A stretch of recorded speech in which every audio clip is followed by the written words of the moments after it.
Hello and welcome back to the Lille Regional Championships. We're in France. We're having a wonderful time. My name's Ross Gilbert and I'm joined by the lovely Benji Hutchings. How you doing, Benji? Thank you very much. I am good, thank you. Another lovely break. Got to walk around again, see what's happening, and we are back for another huge game with our only two 6-0 players. Yeah, this is it. This is it. This is a good round, right? No one's in day two as it stands. Even players at 6-0, we've all seen it happen. Hey, I'm 6-0. Oh, I just need one tie to get in. Oh, no, I'm 6-2.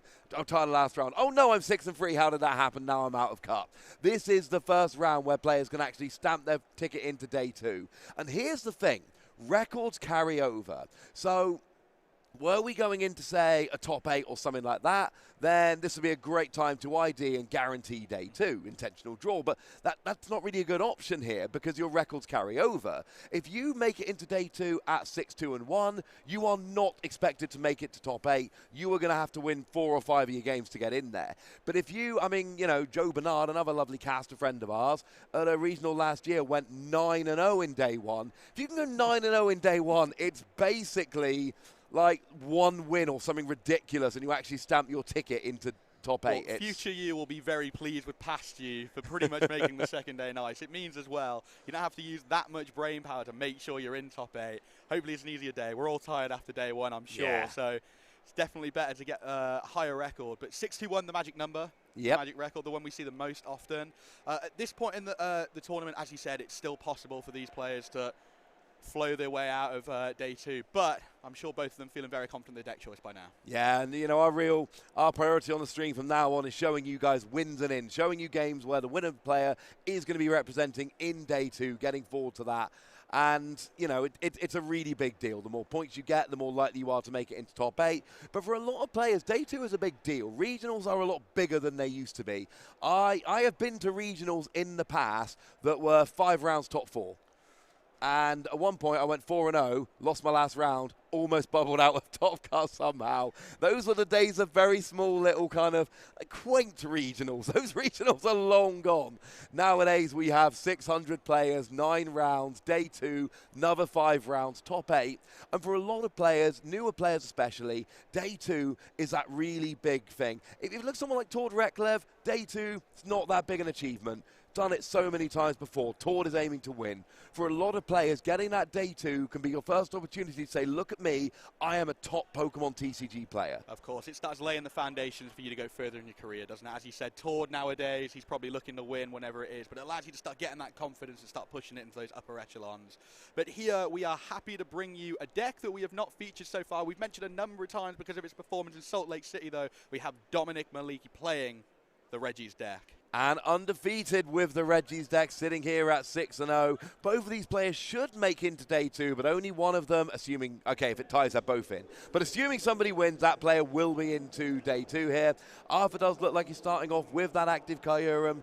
Nothing terrifying in the prizes. There's a 1-1 Kyurem line. Loving that Drapion being prized. It's just in there for Mew, and it's not going to do any good to anyone in this matchup. Yeah, we've seen some lucky prizes. We had the Espeons earlier as well, didn't we? And the Drapion on this matchup, not something he wants to start either, so he'll be very pleased that it's right up there at the top of his prizes. It's not going to cause any disruption this game. Yeah, lovely. We see the Capacious Bucket there going and getting a couple of energy, and then we see the traditional turn 1 deck search, having a look through, going, right, what cards are prized, what don't I have access to? One thing you pointed out when we were looking at the deck list before this game started, there is 1 copy of Collapse Stadium in Arthur's deck. Of course, the Reggie deck really relies on having all 6 different Reggies in play at the same time to activate Regigigas' ability. And sure, it's only 1 Collapse Stadium, but if it can stick for a turn or two, that can really slow your opponent down. Guarantee that's one of the things Arthur was looking for.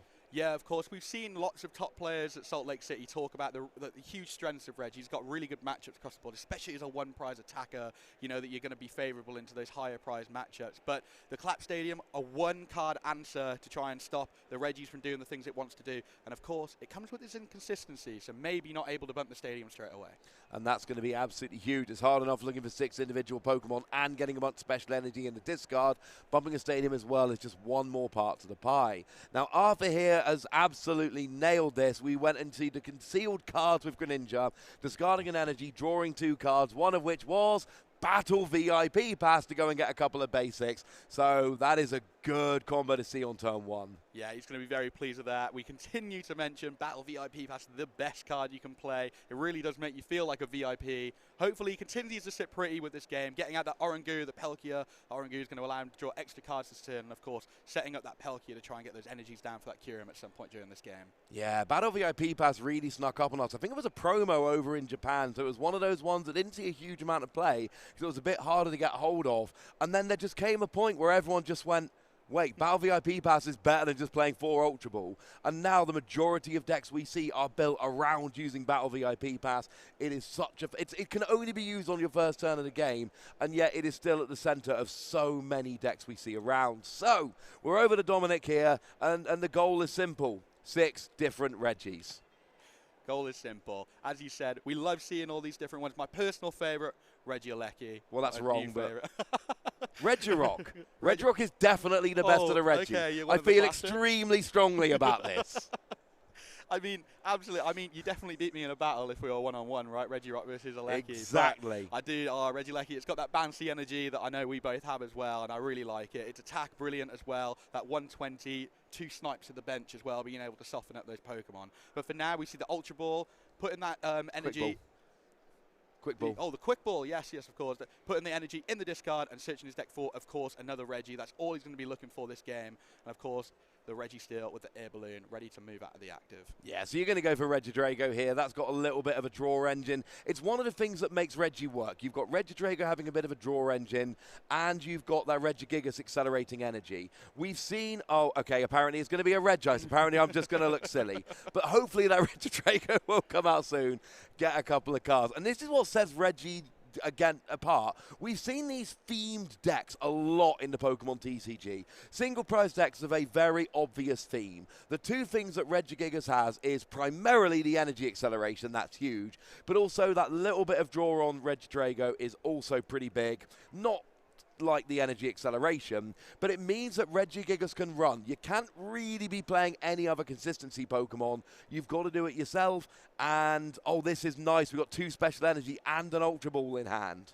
Lovely, yeah. For those of you who aren't aware, Regigigas able to attach energy from the discard to any of your Reggies, any way that you like, up to 3 special energies in a turn, so he wants to get those in the bin as quickly as possible, get that Regigigas flowing with all of the energy in there, a lot of different choices, Aurora, Twin Energy, and of course the new Gift Energy that allows you, when knocked out, to draw up to 7 cards in your hand, another key part of the engine of this deck. Very good for draw engine, and the catch, of course, to this phenomenal ability, you have to have all 6 different Reggies in play. And I feel like Dominic here has just gone, you think I'm going to get Regidrago? Just because you said that, I'm going to get Regidrago last. But Regidrago is definitely going to come out. It's got to come out. And this is the thing. This is a very, very good turn 1. Didn't quite finish off the way we wanted it. And it looks like we're actually going to see a Regigate here. Just going and searching out a Regi Pokemon. And it is, of course, going to be Regidrago. Dominic is set up beautifully for this turn 2 to really go off. It's not just the 6 Reggies in play. There are, I think, 3 special energy in the discard. Yes, there definitely is. There's that Gift, the Aurora, and the Twin Energy that discarded just then. The other thing I really like about the Reggie's deck as well is that you play so much recovery in it for Ordinary Rod in the list, meaning that the Reggies can continue to come back. So even at the point where this Reggie might feel a little bit under pressure right now from a knockout, it's going to be easy as pie to get it back out. Yeah, it's going to be very good. Now, one other thing that is on the board potentially here for... I think Arthur, is Arthur playing an Empoleon? Arthur is playing. There is an Empoleon. There is always a possibility here because Empoleon turns off abilities of non-rulebox Pokemon. So an Empoleon in the active could turn off Regigigas' ability and Regidrago's ability. That could stutter the deck a little bit here. Now, Arthur, of course, has gone instead for the Kyurem in the early game. We've got 3 energy on there with the Melanie, but that is something to look out for as this game goes on. If Arthur can potentially get that Empoleon in the active attacking, when we don't have much energy on the board, that could be a way that Arthur could gain an advantage in this matchup. Yeah, just to add on to that point, Ross, a really interesting note about Dominic's deck here. You'd imagine with Empoleon V being a victim that could cause it some problems, there's no escape rope in this deck. No escape rip at all. So if the Empoleon's in the active, it's going to be very difficult for Dominic to do the things he needs to do during his turn. Yeah, you basically have to just use boss's orders to get it out the active. Are there even any boss's orders in the deck? No boss's orders either. No boss's orders. Okay, so there's no gusting in the deck. Am I seeing that right? I would say no, it doesn't look like at all. Okay, I've been playing the Pokemon TCG for many years, and in every format I've played in, you seldom see any deck with no gusting. That is a very bold move, but it's basically going, oh, now there is an answer, though.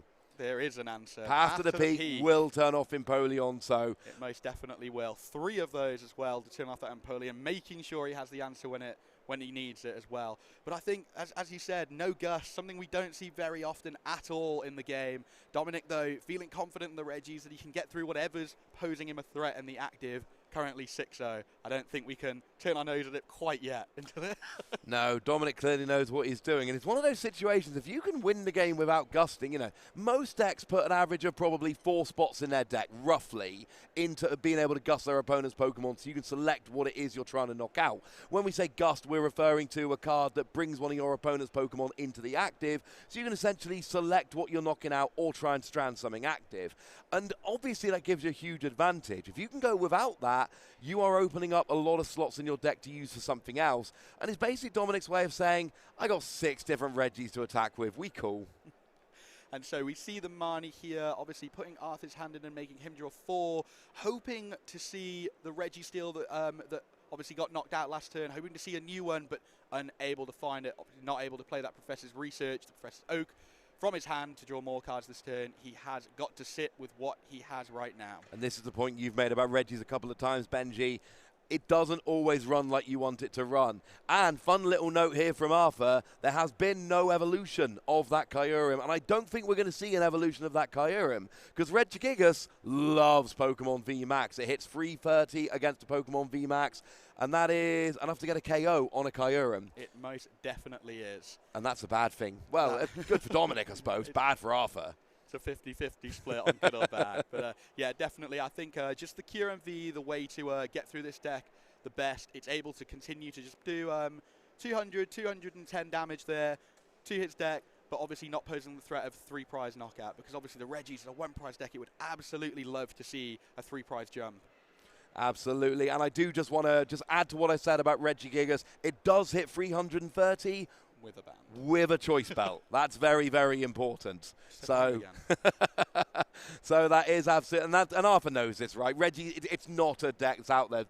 We've actually started seeing the Regigigas played as a tech in other decks that aren't even playing the other Reggies, because it's sneaky great at KOing VMAXs. Arthur here, he's played an Irida, and we've got we do have Collapse Stadium in play, which is fantastic.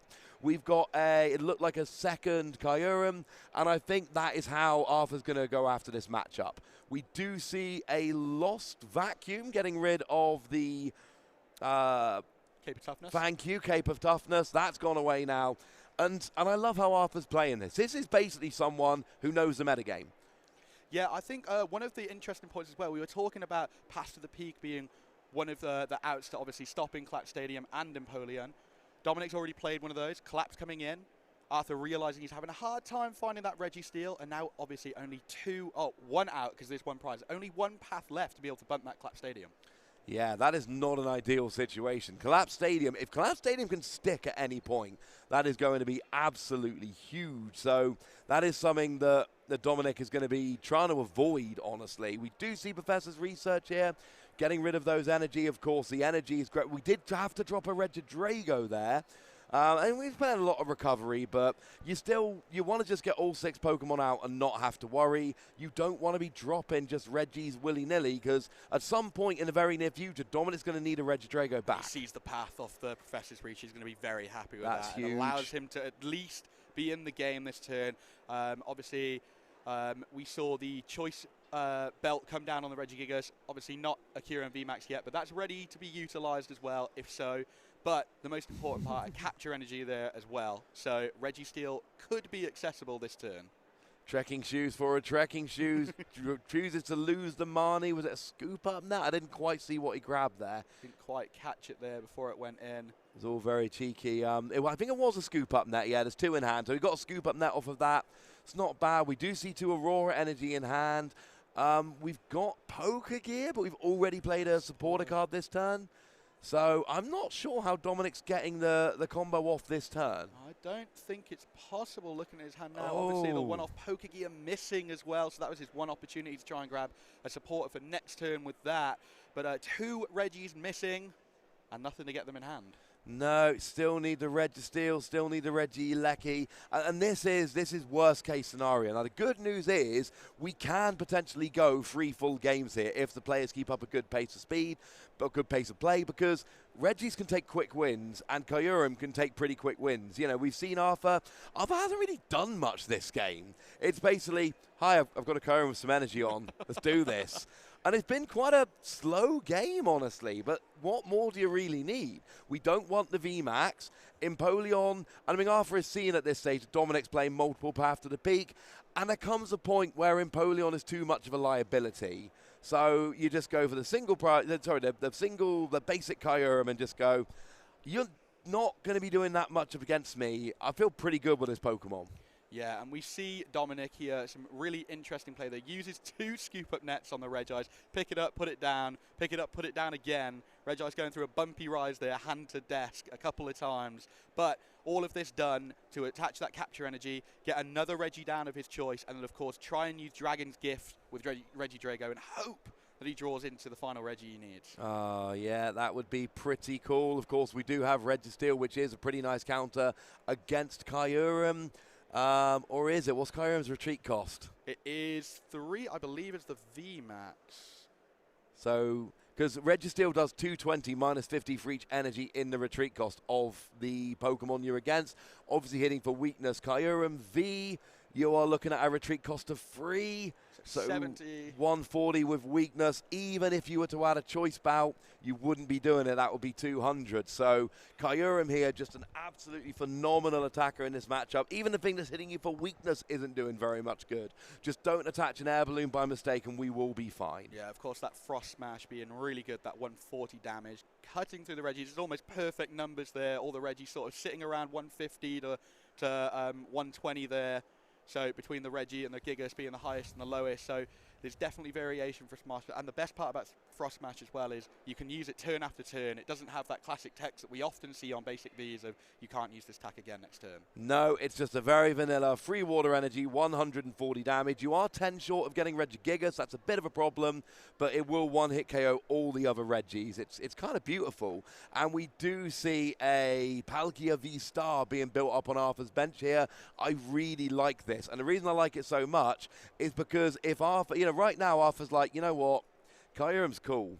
But actually Dominic has to, like literally has to fill up his bench. So Kyurem is going to be a pretty good attacker. So if there comes a point where Kyurem isn't doing enough or Arthur is failing to get the free required energy on Kyurem, Palkia can just come in as a nice utility attacker and be like, oh, whatever it is, I've got it. Yeah, of course. I think that Palkia showing how good it is all day today, winning a number of games. That Star Portal attack as well, allowing for Kyurem to reload its energy if there ever comes a point where it needs to retreat, for example, or anything like that. And as you said, the Palkia always doing more damage for a full bench. And Regis is a deck that, as you said, is completely forced to do that. So there's no playing around that, unfortunately. No, you cannot control your bench to try and slow down your opponent. It won't work. We do have Regigigas coming in here, but it's not doing enough. And Arthur is playing this game absolutely beautifully.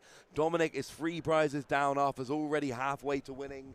And it's largely just been kind of attaching and drawing the odd card and then announcing your attack. It's because you're not really worried about weakness, which is one of the, you know, Regis is great if hitting for weakness. Regis is great against VMAXs. But if you can get a Pokemon V or V-Star that is not being hit for weakness, then actually that can be a nice answer against Regis. There aren't that many of them out there, but sometimes that can do it. And here, ordinary Kyurem V, it looks like the kind of card which is really just there to get you to the VMAX, but it's really not in this matchup. Yeah, and on top of that now, Dominic has finally, the first time this game, got all of the Reggies out together, meaning that Regigigas' ability is now live and active, able to attach those 3 energy from the discard to his Pokemon any way that he likes. Currently, the Regigigas in the active. He knows that Frost Smash can't take a return knockout from the Kyurem. I know we talked about that Palkia being able to come in and do that extra damage, but right now, probably his best attacker against this Kyurem. Yeah, I think it's got to be. It's a really interesting situation. I mean, if you're Arthur, is it worth just going for the Palkia, knowing it's going to get return KO'd, but knowing you're going to be up by 2 prizes even after that happens? Maybe. I mean, what you don't want to do is give Dominic turn after turn without KO in the Reggies, because every turn you leave them with 6 Reggies on the field is a turn where they've got access to that amazing ability, and they can just get all of their energy out, set up multiple attackers. And if all Reggie needs to do is just get a single Reggie, but I've already got the energy, we're fine, that's when Reggie gets really scary. Yeah, of course. You know, we've said a number of times, the deck itself has its inconsistencies, and it sometimes struggles to get into the game. But once it's in it, as you said, once those energy are down, you can set up multiple attackers, and even more so if you're hitting for weakness, you can really put your opponent under a hard time, because they've got to take 6 knockouts in this matchup. There's no quick route to victory. They've got to go through 6 separate Reggies. Yeah, and that's always awkward when you've got to take 6 individual KOs. And it really is a bit of a prize race. One of the reasons Reggie is so good is because of the prize race. You are often taking multiple prize KOs while giving up 1.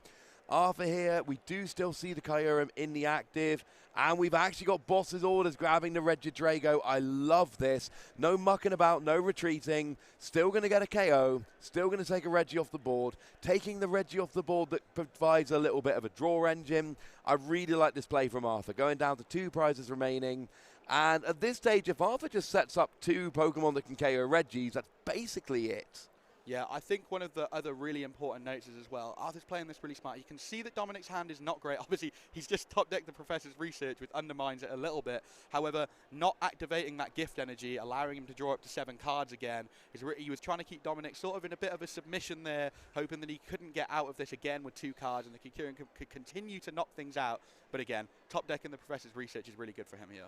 Yeah, that really helps. We do see an ordinary rod here getting back the 2 Reggies. Absolutely vital here. Of course, not really any basic energy. That is not how Reggie rolls. You want special energy, and you want it in the discard, not in the deck. I'm just looking at Arthur's side of the field. There's no V-Star power been used yet. So I think Arthur is as good as winning in this game, because if Dominic KOs the Kyurem, Arthur can V-Star power, free energy on the Empoleon. That can take a KO. We've got Palkia 1 energy away, and really Arthur needs to attach. I think Arthur just needs to attach 1 energy in the next 2 turns to take this game home. Yeah, I think Arthur's just really nicely gone through the motions this game. I think we can both attribute how much skill it still takes to not overextend. Sometimes you can see that you've got the win and you want it quicker. Maybe you overextend, play things not in the correct order, and you can mess it up. But Arthur gone through the correct steps. He's played it well, played it safe as well, and this Kyurem has really carried him through this game. But as you said, it almost looks wrapped up on his side of the board. He just needs to keep calm, keep the game plan in mind, and not overextend. No, we do see energy on the Reggie. There's energy on the Regieleki. And it's kind of like Dominic setting up for what we know is going to happen.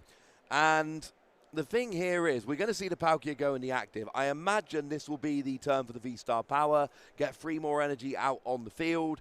And, I mean, I imagine they're going to go on to the Empoleon. It could be onto another one. I actually like taking, and now I know Empoleon doesn't do enough, I would like Arthur to take the KO of Empoleon if possible this turn, because then you're also turning off the ability. Unfortunately, there's already 2 Reggies fully built up. It's a moot point here. It is literally just, do you have 2 Pokemon that can attack? You already know Dominic is going to return KO the Palkia with Regieleki, so if you set up that Empoleon to return KO, that forces Dominic to either lose or completely change their plan. Yeah, I think another important note here is that both the Pokemon remaining on the field are weak to Electric. So obviously that Regieleki being able to prove its worth here if Arthur finds himself in a position where he can't close out the game. But I think with Star Portal still left, obviously still a lot of access to his deck through the use of supporters, obviously his quick balls, getting down other attackers as well. He should have enough to carry him through, as Dominic still has 4 prizes to take. Yeah, absolutely, but I think you made a good point there. There is 1 turn of grace. If Arthur gets a KO this turn and next turn, he wins the game. Nothing Dominic can do. If he whiffs 1 turn, we are definitely going to see. We see the Marnie coming down here. You know, Dominic can take 2 KOs in a row with Regieleki. But what I just noticed there, Arthur just attached an energy, played a Marnie, did not use Star Portal. So in theory, Arthur's got game on board at this stage. Definitely, and dropping that other Palkia V. Even if the one at the front goes down, you can just drop that and attach the 3 energy afterwards. We can see 1 in the discard already, definitely. 2 on the Palkia, so you definitely have 3 in there if the Palkia in the active was to go down. And if the Palkia doesn't go down, you just attack with it and win. Anyway. So I think Arthur's set himself up beautifully. In the second game in a row, we've seen a really measured, what I call slower, maybe more controlled is a fairer way to put it, but a really kind of, this is how I play the matchup. I'm not rushing, I'm not overextending, I'm not wasting resources. This is the best way to play out this particular matchup, maximize my outs, and it is working. Yeah, sometimes calm and careful is the best, and it's definitely shown its worth here with Arthur. Just taking his time, not gone for anything flashy, just going for the most consistent attacker and doing his thing. And the Palkia here does use the Star Portal. The 3 energy coming back out of the discard. Where are they going to land? All 3 on the Palkia, being able to use the basic V's attack as well, which should be able to take him that knockout next turn. It doesn't really matter. It could have gone on the Empoleon. Empoleon KOs most. Empoleon does 130, right? Yes. So Empoleon KOs most of them anyway. So yeah, it goes on the Palkia. It doesn't really make a difference. The important thing here, very simply, is that there's going to be a KO. And I actually do like the Palkia does 200 with Hydro Break, just in case Dominic does go with something like a Reggie. It's a moot point. It looks like the cards are being picked up, and it does look like Arthur is going to win game 1. And we got a bit of time for game 2, but that was a little bit longer than I was expecting. Yeah, I think, as we said, Arthur going through the motions there, but it wasn't like his deck really took off. At no point did it seem like he was getting exactly what he needed every turn. He did have to go looking a couple of times through his deck for the cards he needed to create those combos, which obviously ran down the time a little bit more. And again, it's those one prize matchups, isn't it? You have to go through 6 of them to even get close to winning the game. Obviously, Arthur taking 5 there, and that taking up a good almost half of the game time. Yeah, and that really did. And you've got to think, you know, this is a game that could go either way, but I do think that Kyurem V putting in a shift like it did makes a huge difference. This is clearly a matchup Dominic can win. I mean, would you bring Reggie to a tournament if it couldn't beat Palkia Kyurem? That's not exactly a matchup you want to punt away there. It's a matchup you've got to be prepared for and ready for. But that basic Kyurem V is a pain. Definitely. I think that obviously a lot of people in earlier rounds, perhaps they're hoping their opponents haven't played Reggies before, don't understand the matchup a little bit, and go for that V-Max thinking, hey, this thing may be a bit hard for a one-prize deck to get through, not realizing that Regigigas can perhaps do 300 damage base with its attack, or maybe not realizing that Registeel obviously hits it for weakness. 3, it only does 140, but still, you know, that's putting it in range with the band and stuff. So, you know, I think that Reggie's, the way to win it is obviously hoping that someone plays the matchup incorrectly or is forced to put down cards that they don't necessarily want to put down to get through the deck. However, this time Arthur hitting exactly what he needed, played it safe, and as I said, calm and careful the whole way through that game. Yeah, this was basically Arthur going, hey, anyone want to know how to beat Reggie's with Kyurem? Come on, gather around, I'll show you. I've worked it out. And we've got 2 judges lucky to be on the table to get a first-hand masterclass about that, as well as us going into game 2, not day 2, and the prize is being laid out. One of those gift energy, there's only 2 of those in the deck, so that's pretty relevant straight off the bat. 1 ordinary rod and 2 scoop up net. Not ideal. I do have to correct you slightly. There was 1 judge, and then we have one of our stream team members there, kind of helping us out with various things there as well. So we've got a lovely team here. Everyone's helping us out. Everyone's making us look good, which makes me very, very happy indeed. And we do have to make us look good, so anything that helps. We do have 1 stream judge there, one of our lovely Pokemon professors, who is making sure everything is happening above board. So it looks like Dominic will be going first. We do see a path to the peak early on in the game here. Doesn't really affect Dominic, might hurt Arthur. Arthur's actually started with Kyurem V again. And let's not forget Kyurem's first attack, which lets you attach as much energy as you like, which can get that rolling quickly. Dominic needs a quick start here. Yeah, if it's in hand, it'll end up on the Kyurem, I'm sure, just to get up to that 3 energy attack for 140, as we saw cutting through those Reggie like a knife in butter last game. And he's going to be pretty happy starting that again. Yeah, it's going to be the preferred attacker here. Empoleon looks really good, but you build in the weakness to Path to the Peak, the literal weakness to Regieleki. And actually, Empoleon, although it absolutely has utility and can be a good attacker, I think we saw in the last game that Kyurem V is just a better option. So we do see Dominic go in there, getting the Regigigas down. It looks like we're going to have a capture energy attached to it, which means he can go and search another basic Pokemon. Now, I think this is a little bit better of a turn than he had last time. Obviously, Registeel stuck in the active last game. That's not so much the case here. His Regigigas is able to get another Regieleki. He's got still a Professor's research in hand, so he's able to play that down as well. Getting rid of 2 special energy, and Aurora, one of the ones you want to see in the discard the most, allowing you to use some of your different type Pokemon, and then of course the Twin Energy. So next turn he's going to really be able to activate his board. Yeah, absolutely. That is going to be the goal here. That's got to be what you're aiming for. I mean, for Arthur, Capacious Bucket.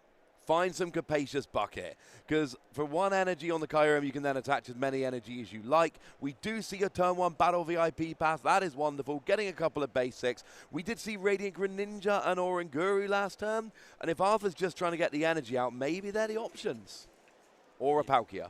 Or a Palkia. It seems like every time you say it, he goes to something different. He's playing games with your ass. But no, I think that as long as on this turn that Kyurem is able to put itself in a good position to get energies, Arthur's bench Pokemon sort of end up the same by the end of the game. I think he needs sort of a second attacker through either the Palkia or the Empoleon, as you keep mentioning. So as long as he's able to build up there quite quickly, it'll flow in the same way. The other thing that he's got to be wary of is the Regieleki's hit the board a bit earlier this game. Obviously, we know that the Professor's Research is in Dominic's hand, those 2 special energy. So the Palkia on bench may start to cause a little bit of problem if it does have to come into the active a little bit earlier than he wants it to. But Arthur may now know that there's no boss in Dominic's deck. Okay, and I just want to point out, it finally happened. Just went and got the 2 I suggested. It's nice that they're finally listening. It's nice. It's nice. Definitely. Can they hear us? I'm just checking. No, I don't think they can. But yes, definitely the Greninja hitting board. I think that's probably the right decision. It allows him to get those water energy in the discard, allowing Melanie to become active, and of course, grabbing 2 more cards from the top of his deck. Yeah, we saw in game 1 that the early game here is nice and simple. If you can just have that Kyurem taking prizes in the early game, it makes everything so much easier. So, I mean, this is not actually so bad. There's 2 energy in hand, so you can attach 1, use the attack to attach a second, and then you're 1 energy away from attacking next turn. And we've got a second Battle VIP pass. I'm going to let you figure out what the basics are this time, Benji. Oh, I don't know. I'm thinking maybe a secondary attacker, maybe a Palkia V here. But I don't know if it's correct to get anything else. Maybe another Oranguru to draw a little bit more off the top of the deck. But I quite liked Arthur's board last game, where he sort of put down his other attackers a bit later on. I would say maybe a Palkia V here. But his hand, he's got 2 in his hand already. So yeah, so nothing off the Battle VIP pass. I was skeptical there at first, but I think he made a good decision there. I like this, because you don't want the card clogging up your hand, and sometimes you don't want anything but just taking a second, looking through your deck, having a think, and in the end you decide, no, you know what, I'm good. But at least you've had that talk with yourself where you've kind of figured out, no, I don't actually need anything. I think I'm doing all right. So I like that play from Arthur there, and it looks like, yeah, it's exactly what we expected. Attach an energy, use your attack, attach a second energy. You would have liked a third, but you're now 1 energy away from attacking. And we see that a lot today already. Yeah, that rapid freeze really proven its worth. I think as well in not necessarily the Reggie matchup, but some things where you need to hit that higher damage. If you think your Kyurem can survive, it's quite cheeky to get a good few energy on it, so you're not that reliant on hitting any other energy the next turn. And that Professor's Research, getting the 2 special energy we mentioned in the discard, drawing into a Registeel. I can see another Regice in Dominic's hand, but no other Regis thus far. We need Regirock and Regidrago, and unfortunately neither of them are actually appearing as it stands. Quick Ball in hand with the Aurora Energy will get access to 1 of them. And Aurora Energy, we didn't mention it before, let's mention it now. Aurora Energy, when you're looking at energy to get in the discard to accelerate with Regigigas, Aurora Energy is number 1, because that is the only energy you're generally playing, other than a bit of Speed Lightning, is the only energy that can pay the coloured cost in all these Regi's attacks. Regigigas doesn't care, and Regieleki's got Speed Lightning energy, but if you want to be using things like Regirock, like Regice, like Registeel, those Aurora energy become really, really important. They're generally the ones we want to go for. It looks like we've got a gift energy on the active, so Dominic looks like he's going to just be passing over. Oh, no. Why would you pass when you could Regigate for a Regirock? That's one of the really cute parts of this Regi deck. I think that obviously, by the looks of things, the Regice or something else, if there's any Gust, might go down this turn, but at least you still have 5 Regis by the start of the next turn. And of course, that gift energy, really nice for us, drawing his hand back up to 7 if there is a knockout this turn. Yeah, absolutely. It's a shame that you didn't get to use the ability of Regigigas, because obviously you end your turn by getting the Regirock, but you're still putting yourself in a good position. You're only going to need a Regice, and actually we know there's a Regice in hand, and there's going to be the gift energy activating, so Dominic is looking to have a much faster start this game than we saw last game. Yeah, he's going to be happy with what he's seen so far, especially compared to the slower turns he had in the first game. Arthur now opting to quick ball, getting rid of one of those Palkia Vs, one of them already benched now, so he has the backup attacker and that star portal available to him at some point during this game, I'm sure, and then searching for another basic Pokemon as well. Yeah, I mean, the priority here is a water energy. You really want a water energy. You can use Star Portal if there's any in the discard. It's not really what you're looking for. Is he using Star Portal now? No, there's not even in the discard. That is not what we're looking for. So we're seeing a bit of a flick from round one here. Dominic's having a much faster start than Arthur. All he needed was a third energy, and we'd be seeing Kyurem going through. That's not happening. So now we see Regice coming in doing, no, maybe, doing a little bit of attacking, and I like this because that means that, wow, that Pokemon V is not going to do much next turn. No, I really like this as well because, as we can see, Path to the Peak is still in place. Arthur currently not able to Star Portal any energy to his Greninja. The only current, I would say, large threat on Arthur's side of the board to the Regis. Obviously, it has to discard 2 energy every time it attacks as well, which isn't great. But the Regice forcing the Vs to be unable to attack it the next turn, they're going to have to find a way to move about. Yeah, and the thing about Regice is, it's only the defending Pokemon V. What that means is that if Arthur could get the Kyurem in and out the active, it does look like we have got a scoop. I kind of like this from Arthur. It could be a little premature, but we know we haven't got that much time for a game 3, and sometimes a slightly premature concession is what's needed to have enough time to finish out a best of 3. Yeah, I think Arthur's probably looking at that and going, my start was very slow. I think that Dominic was finding himself getting established in the game. Arthur probably looking at the time, 16 minutes left. You know, that's sort of a little bit below average what it takes to complete a game. And at this point, wanting to get a win. But the draw, as we said earlier, does get both of these players into day 2. So I'm sure both of them will be at least half happy with the draw. Yeah, if they can tie here, that would be absolutely huge. Get a tie, go into 6-0-1. And look, you can still finish 8-0-1 potentially. That's still a very good record. But there's also something to say about going into the last 2 rounds. There is literally no reason to intentionally draw with anyone. You're already in day 2. So essentially, losses are like meh, and wins are basically points tomorrow.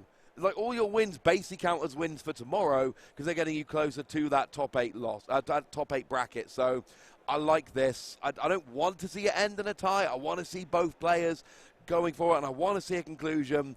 But actually, we got a good game between good players with good decks, and a tie would get both of them into day 2. So it wouldn't be the worst thing ever, is what I'm saying, Benji. No, of course. I think, as I said, they'd at least be half happy. But us as casters, we want to see the best of the best performing on stream. And I'm just hoping in this third game as well, we see both players sort of get into the game a bit and see what the exchange between these 2 decks is actually like. I think so far, game 1, Dominic had a slow start. Arthur very much took control. Game 2, Arthur had a very slow start. Dominic starting to take control there and ended before he was able to take full fruition from it. But hopefully this time around, both players get in and we can really see an exchange of blows. Yeah, that would be quite nice. It looks like Arthur has gone and mulliganed. You do not want to give the Reggie deck extra cards. Now, 2 Regigigas in the prize. Oh, no. 2 of everything.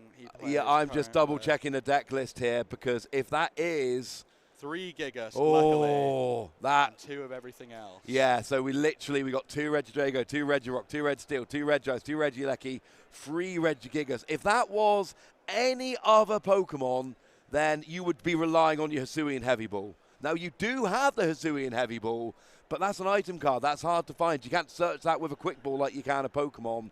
So Dominic can get it, but that is going to make Dominic's goal a lot lower. And if Arthur knew this, oh, you'd be hunting down that Regigigas. Oh, yes, you would be like a hawk, wouldn't you? Shooting it from the other side of the board with everything you could. But again, from Arthur, a couple of different Pokemon in the starting hand, a Palkia, an Empoleon, and a Kyurem V, and of course, he opts for the big man again. Yeah, 3 games in a row, Arthur starting with Kyurem V. Does not take a genius to figure out. Arthur wants that Kyurem V in the active. Oh, and I like Capacious Bucket turn 1. This is very, very nice. What would be ideal for Arthur is a Melanie turn 2. because that way Arthur can get free energy and attack. You don't mind if you go second having the attack that gets the energy on and then attacking turn 2. That's fine. But if you go first, you do not want to use that first attack. If you go first, you want to get energy turn 1, energy Melanie turn 2, and just be running through those Reggies. Yeah. You've got to play pretty fast to finish out this game, or this match, I should say. Yeah, I think we're going to be trying to see Arthur see Frost Smashes from as early as turn 2 here. Again, the Battle VIP pass. He's been very consistent hitting these in these 3 games. The Palkia V now coming to the front of the hand, and the Greninja. We've seen them both hit the board. Arthur maximising his chances here of being able to see a Amani or a Star Portal next turn, wanting to make sure he gets those energies down on the Kyurem as quickly as possible to start this game, as you were saying. And that is important. Sometimes you have to approach game 3 a little bit differently. If you are short of time, sometimes you actually need to just play slightly differently, a bit more aggressive, not quite as considered, because it's the only way you're actually going to finish off. Now, we do see Radiant Greninja getting rid of an energy here. I love this. Now there's an energy in the discard ready for Melanie if Arthur can find it next turn. Yeah, it's great. And we see the Oranguru. It's paid off a couple of times for Arthur so far. Being able to change a card from your hand with the top card of your deck, a really, really nice ability. We saw Tord utilize it as well in Peoria. A card with a lot of uses, and also protection from Marnie, which I think is a point a lot of people don't, talk about very often. Dominic playing quite a few counts of Marnie as well, so that's really nice if he wants to protect a card in his hand. Yeah, you can put a card from your hand on top of your deck with Oranguru, and then if you get Marnied, you draw it. So, you want to get rid of my boss's orders? It's on top of my deck. Go on, Marnie you. If you Marnie me, I get it. If you don't Marnie me, I draw it next turn. Either way, I'm good. No, that's an excellent point there, Benji. It's something that a lot of the top players do with Oranguru that is a really important part of the puzzle. So I think we see quite a solid turn here from Arthur. I don't quite know if he was able to see the Melanie in hand by the end of his turn. We do see the Wash energy come down, meaning he only needs 2 energy next turn. Now, he can either get these through Star Portal or Melanie on the next turn, being able to set that up. And we see the Hisuian Heavy Ball, which is the main factor of this matchup. We were a bit concerned at the start of the game with the prize card for the Regigigas being able to escape early, luckily hitting that card on his first turn. Yeah, that is huge. If you're playing a one-off item card, you do not always see it early in the game. Reggie's, it's not a deck with a huge amount of draw. It's very much a traditional using things like Professor's Research to draw. So it really can take a long time to hit that one-off Hisuian Heavy Ball. Getting it nice and early is such a big thing for Dominic.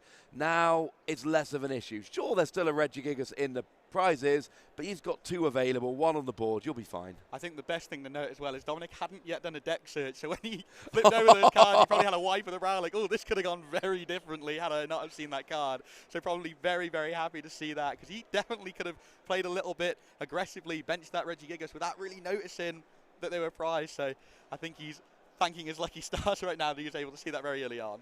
Yeah, no, that's a very, very important point. So we're having a look through here, seeing what exactly it is Dominic is looking for.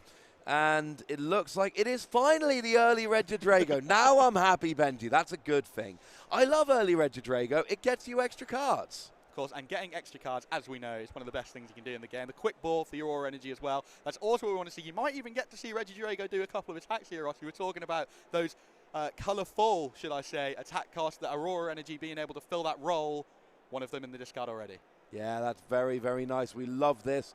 So now it looks like we line up a Regieleki and a Regice. So Regice comes down. I don't think we've got the full wombo combo yet. I believe, are we 1 Reggie short? 2 Reggie short. 2 Reggie short. There is a Marnie in hand as well for Dominic. Has he played a supporter this turn? I don't believe so. I think it was just the Hisuian and the quick ball so far. So Marnie could potentially get him over the hump here. And I mean, Reggie can have like ridiculous turns. You can go from nothing to 6 Reggies, accelerate 3 energy, smash, all on the same turn. It's always a great thing when you can pull it off. Here does come the Marnie, and this is going to be very good if Dominic can just get what we're looking for. Regirock and Regieleki. Steel, Lecky. Steel's in the active. We're looking for Lecky. No, Lecky, you're right. We're looking for Leggy and Rock. I was confusing your favourite Drago, both yellowish. We actually get none of them there, just funnily enough, the 1 Regigigas that was in the deck gets drawn into. So, are we going to see a Regigate here? could see a Regigate with that gift energy as well. Probably the best thing you can be Regigating with as well. We keep mentioning that gift energy really nice, being able to draw up to 7 cards in hand. We've already got capture energy down as well. I agree with you. I think gift energy would be amazing, but as much as it would be fun to get those cards if you get KO'd, you have put the Cape of Toughness on, which is sneaky brilliant here, because Kyurem hits 140 and Red Steel's got 120. Cape of Toughness goes up to 160, and all of a sudden, Kyurem's actually out of range, but maybe there's a reason why that Palkia is sitting on the bench. I think for the first time in this game, the Reggies can finally go no to the Kyurem. I think the Kyurem has been playing games with them so far, and it must be nice for the Registeel to be able to hang around just for one more turn at the minute. The Melanie is in Arthur's hands. We are able to see that player you were talking about earlier, Ross, being able to set that Kyurem turn 2 for those Frost Smashes. So now the question is, can you get something off the bench? You don't really want a 2-hit KO a Reggie. That's not good. I mean, if we're playing, is there anything like a one-off Lost Vacuum in the list? In this particular list, I'm not seeing. Yes, there is. So there is a very cool play, which I've done in many different formats here, where you hit for 140 and then just ignore it, and then at some point you Lost Vacuum away the Cape of Toughness, and then the HP reverts to 120, and it's an instant mid-turn KO. I've done that in many formats and many different Pokemon and many different tools, and it's always a fun play. That is an option. Again, getting that one-off item card is awkward, but that is something that Arthur could play with here that I would personally find very enjoyable. Yeah, it's always very, very cheeky to do. I remember fighting Fury Belt was a key candidate for that to be happening Scrapper. all the time. But yeah, I think that might be something Arthur can do. And as well, definitely able to access a 2-prize turn then. As we said, having to get through all 6 prizes can be a bit of a slog for some of these 2-prize decks. But if he has access to that at any point, there can be a turn where he really pulls ahead. Yeah, I know. I like this. I mean, I'd rather see Arthur take a KO, let's be clear. As much as I love the cheeky Lost Vacuum play, it's not something on which you should be relying. Having said that, maybe an Irida's what gets you there, because that does search you out individual item cards in a way that most decks can't do so easily. We do see Irida and Oranguru being eyed up there, so that kind of gives you... It's always interesting to see what they're putting to the front of the deck, because even if they're not getting it, it often gives you a bit of an insight into what the player's thinking. Yeah, I think a really important thing to look at here as well is that Arthur's been under path a few times during these games, meaning that he hasn't had access to his Star Portal very easily. Now, he has an option here, as you said, that Irida for the Lost Vacuum and another Water Pokemon to be able to knock out that Registeel on the active. He could use his Star Portal instead of Melanie. Don't worry, he's done the opposite to what I said anyway. That Melanie just going straight for the Frost Smash and the energy attachment for that 140. But it could have been a position where he used his V-Star power early while getting Irida for the Lost Vacuum, being able to get them through that Registeel in an alternative direction. Yeah, that would have worked. I wouldn't have minded that one at all. Not the way we're going here. Now we've got free energy on the Kyurem, and we've got ourselves an Air Balloon, and we're actually seeing a retreat here into a Palkia, and now I think we're going to see the Star Portal. This was the other way we talked about potentially doing it, using Star Portal to get the energy on Palkia, and this is an awkward one because you are opening yourself up to a return KO from Regieleki. Of course, I think that the Star Portal here, I do like it. I think that it means that the ability has been used before, the path comes down. Obviously, the Vacuum and the Clutch Stadium, the only way to counter those. So in most matchups, Dominic is always going to win that Stadium War, 3 versus 2. The path will always come out on top. So the Star Portal allowing Palkia to get in the active and attack. But as you said, that Regieleki is going to be looking quite tasty for it. And now the question is, I mean, if Dominic can get the last 2 Reggies we need, it's Regirock and this time Registeel, then we're going to do it. We do have Path to the Peak coming down, much less impactful than it would have been last term. And now it's, as we see so often with the Reggie decks, can you get the last couple Reggies? Because if you can, things are looking tasty. Yeah, Regirock we've got, and is that a Quick Ball I saw? Yes, we got Regirock and Quick Ball. So Dominic has actually got a very easy route here. Could even discard that Twin Energy with Quick Ball if he so desired. Yeah, I think the other really cool thing as well is that speed energy coming to hand as well. As you were mentioning earlier, Regieleki has its own energy to play with, drawing 2 cards when attached, and obviously offering that electric attack cost. However, 1 Aurora in the discard, able to come out with Regigigas, and then of course he can attach whatever energy you want on the end of that to be able to fulfill that great attack cost. Yeah, we do see the Twin Energy coming down with the Quick Ball here. And that's one of the cool things about Speed Energy in this particular deck. Because when you got the combo going, you really just attaching from the discard, you can afford sometimes to just attach Speed Lightning Energy to Regieleki, even if you're not really planning to attack, just to get the extra draw, because Regigigas is getting those cards at your discard to pay the attack cost. Of course, that extra draw in Reggie's, we said that Regidrago really the only access to onboard draw, so the speed energy, especially if you've got multiple attackers already set up, those extra 2 cards can sometimes be exactly what you need. Yeah, these gimmick decks we've seen quite a lot, and I say that with love. They don't always work, and when they don't work, the #1 reason is generally lack of a viable draw engine.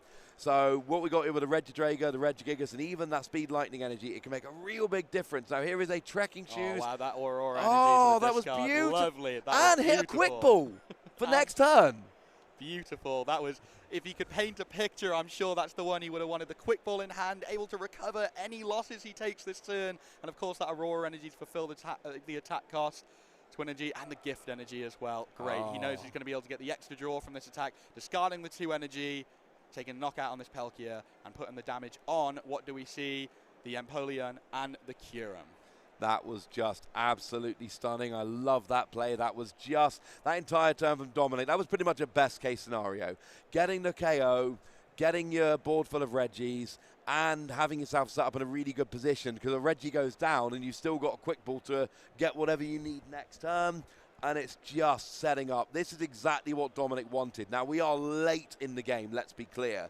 We have got exactly 2 prizes. You've got 2 minutes remaining. Now, the good news for Dominic is you get 2 turns. So Dominic basically here is thinking, I need 2 KOs.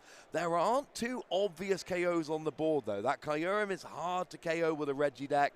That Empoleon's an obvious 2 prizes. But as we know, Dominic is choosing to play absolutely no gusting whatsoever. So if Arthur wants to try and keep this as a tie, that does give an advantage, because now we don't know how much Arthur's cottoned on, but it does come a point when you go, hang on a second, my opponent's played no gusting at all yet.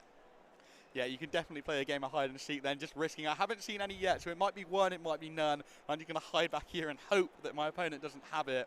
And we go over to Arthur's turn now. On the back of Dominic's really strong turn, Arthur's going to be looking, as he said, to establish a bit of a board where he feels safe, to either go ahead and take the win or the draw. It's unlikely for him to be able to take the win here. We've got about 1.5 minutes left, and be able to get through 5 prizes in that time for Palkia. It's going to be a bit of a struggle. Yeah, you basically need to take, because you can't get a double KO with Radiant Greninja because of the high HP of the Reggies, you're basically talking 5 attacks. Realistically, Arthur's got this turn and 2 more. If Arthur's not turn 0, he will get turn 1 and 3. So that gives this turn and 2 more. So you can take 3 prizes. You're 2 away from winning. Dominic has a chance to stop this ending in a tie. I still don't know. I don't know where the 4 prizes come from with Dominic, and especially with no Gus to really hunt down the Palkia here, I do think we are headed into a tie. I think this is a really interesting talking point. It makes you think that obviously Dominic is 6-0 so far, obviously playing really well today. The deck has been running, he's beaten his matchups. But no, boss, I can see a number of ways, as you're saying, for Dominic to win the game with Arthur's bench the way that it is. Obviously, Regieleki being able to gust out that Empoleon and knock out. Regirock even hitting for weakness on the Crobat, but all of those require gusting outs. Yeah. So I'm still finding it a little bit strange he doesn't play any. I'd be really interested to find out why. Yeah, that would be an interesting conversation to have. Of course, that Regirock on the Crobat would be those last 2 prizes, but it's all moot. If Dominic could boss 2 turns in a row here, and Dominic will get 2 turns, then you got the guaranteed win, but that's not going to happen. Arthur could feed them to him, but I don't think that's necessarily something Arthur's going to do, if I'm honest with you. Oh, I don't know. If it was me, I personally wouldn't. Maybe Arthur's up for a little more games today and a little bit more pressure getting in today too. But the training court does come down, and we see him use that, putting the energy in hand. The Greninja has been used this turn as well. And it's looking like at the minute it's just sort of an attachment to Kyurem, and the knockout is sort of what we're looking here on Arthur's side of the board. There's not too much else he can do after already using Star Portal, and that's exactly what we see. And Dominic loving it for the first time this game. We see the gift energy activate. Yeah, drawing to only for 1 this time though. Oh, but still, you get to draw a card. That's better than no cards. And now it's kind of an interesting one. Arthur's got 1 turn remaining. It should be that Arthur was turn 0. Dominic should be turn 1, assuming our timer is correct. So Dominic's got this turn and another. A 2 prize KO on each turn would give Dominic the win. Arthur can't win the game now. There's no way Arthur's taking 4 prizes. So it really comes down to, can Dominic take a KO the next 2 turns? And I'm honestly not sure that Dominic can, not without any gusting. So I'm looking now, and the Kyurem is in the active currently. 4 damage counters on it. Reggie Drago, 160 base damage with a band, 190. Perfect math. 230 damage, 220 on the Kyurem. So that's prize number 1 and 2 down. But then it all comes to a point to where if Arthur was to put anything in the active that Dominic then couldn't knock out, he's not going to be able to take those last 2. So as he said, it depends on whether Arthur plays that properly or whether he feeds in the prizes. I mean, if I'm Arthur and I'm going into my opponent being turned free, I'm just putting a single prize Pokemon active, knowing that my opponent, or at least heavily suspecting they don't have the gusting, force them to have the gusting. If I know I can't win, it's all down to not losing. So then it just becomes, what can't my opponent KO? Maybe you put the Kyurem up there. That is a possibility, but I think more often than not, you just give them the 1 prize, so you're forcing them to have gusting because, oh no, you can take 1 prize, nobody cares, that doesn't win you the game. And because we're not in Top Cut, completed games only. Incomplete games do not count.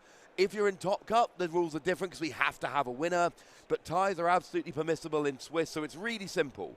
If a player achieves a win condition, they win the game. If a player does not achieve a win condition, the game doesn't count. And if each player has won 1 game and the 3rd game doesn't count, then we have a tie. Yeah, and I think, as we mentioned before, the tie, not the worst thing in the world for either of these players. They'll be happy to have made day 2, but I think future them, as we were discussing at the start of the round, will be a lot happier with them if they go on and get a couple more wins by the end of the day and hopefully go into day 2 with a higher record, allowing them to maybe access top 8. Yeah, I have cut into day 2 as a very, like 29 out of 32 before, and I managed to get into top 8 by going 4-0 in the first 4 games of day 2. That is a lot of stress. You don't want to do that. Sorry, that sounded like a real boast, and I wasn't meant to. My point is, if you are one of the lower seeds as I was, you've basically got to have a near flawless run in day 2 to get into top 8, because there's going to be, I don't know, 40-odd players or more in day 2, and we're cutting down to a top 8. So every point is huge here. Now, no band on the hit. Oh, no band. That means we're going to end in a tie. I think that destroys the dreams that we were talking about, getting those 2 prizes this turn on the Kyurem and then being able to seek them out after. The Marnie didn't draw him exactly what he wanted off of that. He's hoping that he's put Arthur in a position where he hasn't got the cards, but at the end of the day, Arthur's going to take this turn easy. He's just going to make it so that he fully believes that Dominic can't take any more prizes this game, and he's not able to win it. That already seems the board state, but I think Arthur's going to try and solidify that even further. And it's a bit annoying. We're in that situation again where I really want to see how this shapes out. This is shaping up to be a very interesting game 3. And it's a tie. It is a tie, unfortunately. There's nothing can be done. There was nowhere. This game was not going to finish in the next 5 minutes. We're looking at 10, 15 minutes of back and forth. It probably would have been a very interesting game. Unfortunately, it was not meant to be. But 6-2-1 is a guaranteed record that will get you into day 2. And you know what? These players now cannot finish worse than 6-2-1. So congratulations to Dominic and to Arthur, who have both just stamped their way into day 2 of Lille Regionals. Yeah, a great achievement all around. We were discussing at the start of the game that it is the dream for most people to be making that day 2. Not something consistent that a lot of players that we have in Europe do, but they'll be so happy to do that. And of course, for the rest of the day, they can maybe take a back seat, maybe chill, not so much pressure, but they're going to want 1 or 2 wins more, I'm sure. Yeah, absolutely. I mean, now the day 2 is done. They are now playing for top 8. Their top 8 journey begins now. Day 2 is in the bag. It is so difficult. Every point you can get really does make a huge difference. There are going to be players like Tord who are basically going to go probably, I mean, last I saw Tord was 6-0. So Tord is, and we saw one Peoria Regionals. I'm assuming Tord's getting minimum like 7-1-1 records, something like that. Tord is on an absolute tear. And there are going to be players like that. So if you're not that player, you need to be that player. You need to be the player that's going in with a 7-1-1 record, an 8-0-1 record. And basically, you want to be, everyone at the end of the day, all the players in day 2 are going to sit down, guarantee, they are all going to sit and look at the standings and go, right, what do I need to get top 8? Realistically, how many match points is going to be the cutoff? Everybody does it. And there are going to be some players at the end of today that go, 2 wins, easy. There are going to be other players that go, 4 wins and a draw? Easy still, right? No, 100%. I think that we were looking at it from the outside in at the start of this game and sort of talking that, you know, past you today can make tomorrow's day a lot easier. You know, you can go to bed tonight a lot less stressed about the day you've got to have tomorrow. But I've got to ask, Ross, you've been around for a long time. You've seen lots of players come in and out of day 2, different people reach new heights. What is your advice going into these 2 players are already in? What is your advice tonight? Do you think, you know, do you test more? Do you look at the matchups, or do you take a breather and let your mind rest? I don't necessarily think a lot of testing is going to be a huge bring, because by now you've hopefully tested a lot. You played the game. One thing, the 2 things I think are really important. Number 1, matchups. See what made it into into day 2. There's usually a lovely person in the community that will put a list together, make a little pie chart. You need to pay attention to that so you got your matchups down. And I cannot stress this enough. Sleeping and eating are more important than testing. Because I'm going to tell you a little bit of a story here, Benji. Let's go. I'm excited. I played Tord in top 8 of this tournament I'm telling you about. I made it top 8. I played against Tord himself. I beat Tord in top 32. I had a very good matchup against Tord in top 8. I lost to Tord in top 8. A couple of days later, I get a message from Tord, and it simply says, "Why did you attach the silver bangle to your bench Pokemon? If you attach it to your active Pokemon, I had no response, you win."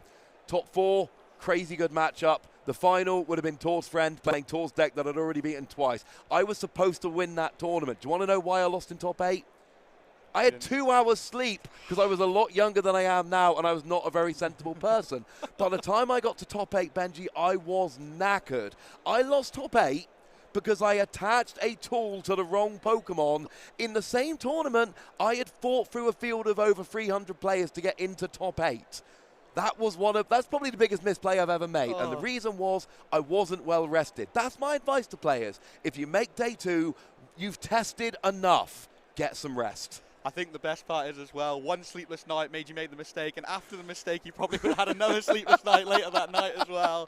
So you would have been very tired going back to work on Monday. But we see both these players, though. They're going to be happy right now. They're going to be on a bit of a come down between the next round. But Ross, I'll swing over to you and you can send us into it. Yeah, we are, well, I think we're going to take a little bit of a break now, aren't we? We're going to have a little bit of a break. I'm going to have to disappear for a little bit. We're going to bring Freya back. She's pretty lovely. We like her. And we have got 2 more rounds of lovely Pokemon action. Grab a nice cold beverage. Don't go anywhere. We'll be right back.